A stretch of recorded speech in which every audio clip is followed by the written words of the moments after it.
Hello friends, मैं सी विभोर अग्रवाल आज आपके लिए एक नया टॉपिक लेकर आया हूं जिसका नाम है बिटकॉइन और लीगैलिटी क्या है उसकी इंडिया में। बिटकॉइन 2009 में सतोशी नाकामोटो नाम के आदमी ने इन्वेंट किया था। बिटकॉइन कुछ नहीं, एक ब्लॉकचेन कॉन्सेप्ट पे काम करती है और वो उसका जो भी ट्रांजैक्शन है पब्लिक लेजर में ट्रांसपेरेंट एक्सेस के साथ मिलता है। आप पूछेंगे सतोशी नाकामोटो कौन थे? आज तक सबसे हैरतअंगेज़ बात यह है कि सतोशी नाकामोटो का किसी को पता नहीं है। उनकी आइडेंटिटी क्या है किसी को भी नहीं पता। बिटकॉइन की सबसे अच्छी बात यह है कि ट्रेडिशनल मेथड से इसकी ट्रांजैक्शन फ़ीस जो होती है वो बहुत कम होती है, इसलिए लोग इसे प्रेफर करना चालू करते हैं। बिटकॉइंस गवर्नमेंट की तरफ से इशूड नहीं है, गवर्नमेंट की तरफ से बैक्ड नहीं है, ना ही गवर्नमेंट अथॉरिटी की तरफ से ये रन की जाती है। ये किसी भी पर्सनल इंडिविजुअल से क्रिएट करी गई एक करेंसी है जिसे हम बिटकॉइन कहते हैं। बिटकॉइन के अलावा और भी सारी क्रिप्टो करेंसीज़ हैं जिनको हम ऑल्ट कॉइन के नाम से जाना जाता है। बिटकॉइन ब्लॉकचेन कॉन्सेप्ट पे रन करती है जैसा कि मैंने आपको बताया, और ब्लॉकचेन कॉन्सेप्ट पे रन करने का मकसद ये है कि ये बहुत सिक्योर होती हैं।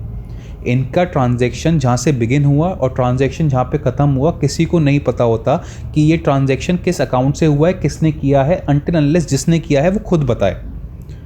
तो इसलिए बिटकॉइंस बहुत सेफ़ हैं। बिटकॉइन सर्कुलेशन में कैसे आता है? बिटकॉइन को सर्कुलेशन में लाना सिर्फ 3 तरीक़ों से हो सकता है। या तो आप रियल मनी देके उसे ख़रीद लो, या किसी से आप पेमेंट ले लो, सर्विसेज प्रोवाइड कर दो या गुड्स प्रोवाइड कर दो और उससे आप पेमेंट बिटकॉइंस में ले लो, या थर्ड चीज़ जो कि हम बिटकॉइन जनरेट कर सकते हैं जिसे कहते हैं बिटकॉइन माइनिंग। अब आप पूछेंगे what is bitcoin mining? Bitcoin mining एक तरीके से एक प्रोसेस होता है जिसमें कंप्यूटर द्वारा बहुत सारी कंप्यूटेशनली डिफ़िकल्ट प्रॉब्लम्स आपको दी जाती हैं, आपको उन्हें सॉल्व करना है, उनके आंसर्स देने हैं, और जब आप उनके आंसर लेते हैं तो एज अ रिवॉर्ड आपको बिटकॉइंस का रिवॉर्ड मिलता है। तो इन 3 तरीक़ों से आप बिटकॉइंस को एक्वायर कर सकते हैं। अब आप पूछें क्या बिटकॉइन सेफ़ है? हाँ जी, बिटकॉइन बहुत सेफ़ है क्योंकि वो जिस टेक्नोलॉजी पे काम करता है वो बहुत ज़्यादा सेफ़ है और बहुत ज़्यादा सिक्योर है। उसके ट्रांजैक्शंस का जो नोड है वो रिकॉर्ड नहीं होता अनटिल अनलेस जो यूज़र ट्रांजैक्शन कर रहा है वो खुद बता दे कि मैंने ट्रांजैक्शन किया है, और वो अकाउंट नंबर भी बता दे। बिटकॉइंस की सेफ्टी बस एक तरीके से जहाँ पर हम बोल सकते हैं कि वहाँ पर बिटकॉइंस की सेफ्टी में एक प्रॉब्लम है, वो ये है कि बहुत सारी वेबसाइट्स ऐसी हैं जो आपको रिमोट एक्सेस देकर अपने बिटकॉइंस को मैनेज करने में हेल्प करती है। लेकिन वो वेबसाइट्स क्या करती हैं कि आपके बिटकॉइंस को स्टील कर लेती हैं, चोरी कर लेती हैं और वहाँ से डिलीट भी कर देती हैं। बिटकॉइंस एक बार अगर आपके पास से चले गए तो उनको ट्रेस करना इम्पॉसिबल है। अब आप पूछेंगे क्या बिटकॉइन लीगल है इंडिया के अंदर? Yes, bitcoin is neither legal nor illegal in India. Bitcoin ना तो लीगल है ना इलीगल है इंडिया के अंदर। बिटकॉइन की लीगैलिटी इलीगैलिटी पे कोई भी फ्रेमवर्क नहीं बना है, इसलिए ना तो हम उसे लीगल कह सकते हैं ना इलीगल कह सकते हैं।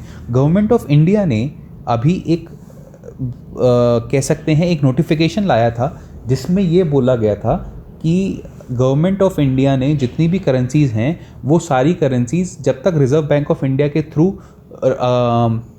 गवर्नमेंट ने बोला जब तक रिज़र्व बैंक ऑफ इंडिया के थ्रू जब तक कोई भी करेंसी को हम वाउच नहीं करेंगे तब तक वो करेंसी को लीगल टेंडर नहीं माना जाएगा।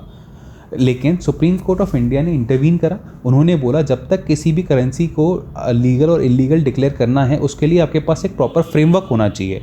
जब तक आपके पास फ्रेमवर्क नहीं है तब तक आप उस चीज़ को लीगल इलीगल डिक्लेयर नहीं कर सकते। इसलिए बिटकॉइंस ना तो लीगल हैं ना इलीगल हैं। अब लास्ट बात मैं आपको ये बताना चाहूँगा कि गवर्नमेंट ऑफ इंडिया ने जितनी भी कंपनीज़ हैं, जितने भी कॉर्पोरेट्स हैं, उन सबको मैंडेटरी कर दिया है कि अपनी बैलेंस शीट में उन्हें डिस्क्लोज़ करना है कि कितनी वर्चुअल करेंसी वो होल्ड करते हैं और डिजिटल करेंसी को उनके पास है, जिससे गवर्नमेंट ऑफ इंडिया के पास पूरी इन्फॉर्मेशन रहे। अगर आपको ये वीडियो अच्छा लगा और आपको लगता है कि आप ऐसे इन्फॉर्मेशनल वीडियोस और देखना चाहते हैं, प्लीज़ कमेंट बॉक्स में हमें बताएं कि आप किस टॉपिक पे वीडियो देखना चाहते हैं, जिससे हम आपके लिए बहुत सारे टॉपिक्स पे नए नए वीडियो लाते रहें और आपको एंटरटेन करते रहें। Thank you.